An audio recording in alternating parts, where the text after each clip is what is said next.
हैं कि हे प्रभु आप अपने क्रोध को शांत कीजिए और शांति से बैठ जाइए, और आप अपनी पूजा का हमें जो है ना विस्तार बताइए कि प्रभु आपको शांति में लेकिन भोले में कैसे आपकी पूजा का जो है हम कर सकते हैं आवरण। तो वो कहते हैं कि आप ध्यान मग्न होकर के,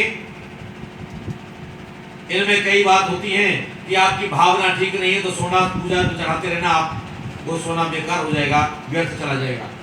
स्वर्ण यज्ञ भी बेकार है अगर आपकी भावना नहीं है तो, धन यज्ञ भी बेकार है आपकी भावना नहीं है तो, आपकी आत्मा और परमात्मा से नहीं मिली तो वो बेकार यज्ञ है। इसलिए मुझ में ध्यान लगा करके जो दान पुण्य तुम करोगे निश्चित ही आपका जो है उद्धार हो जाएगा, क्योंकि भावना भाव जरूर रहना चाहिए। भावना से प्रवृत्ति होती है, आत्म की प्रवृत्ति हो जाती है, आत्मा स्वरूप ईश्वर का ध्यान करना, क्योंकि मेरी भी आत्मा है और आत्मा में संलग्न।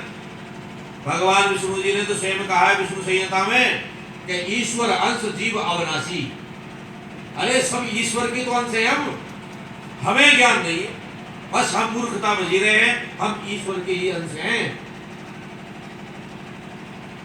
ईश्वर का अंश हमारे शरीर से प्रस्थान जब कर जाता है तो ये शरीर गिर जाता है और हम क्या कहते हैं कि ये तो मर गया। वो मरा नहीं, पहले से ही था, बस वही ईश तो वास कर रहा था हमारे अंदर, वही से निकल गया। ये शरीर तो जो है ना पंच तत्वों का पुतला था, अन्न जल वायु आकाश और पृथ्वी। तो इस प्रकार से आज भगवान शिव ने समझाया है कि आप मेरी पूजा में सदैव तत्पर रहें, और पूजा करने का जो विवरण है, जैसे कि मुझे दूध दही शहद शिवलिंग का जो अभिषेक करते हैं, शहद भस्म शर्करा स्नान और फिर अभिषेक, अभिषेक में आप जल मिश्रित दूध ले सकते हैं, यानी दूध में थोड़ा सा जल मिलाया मिश्रित कर लिया, उसको चढ़ा सकते हैं। गंगा जल से अभिषेक मेरा करें, गन्ने से अभिषेक करें मेरा, शहद से अभिषेक करें मेरा।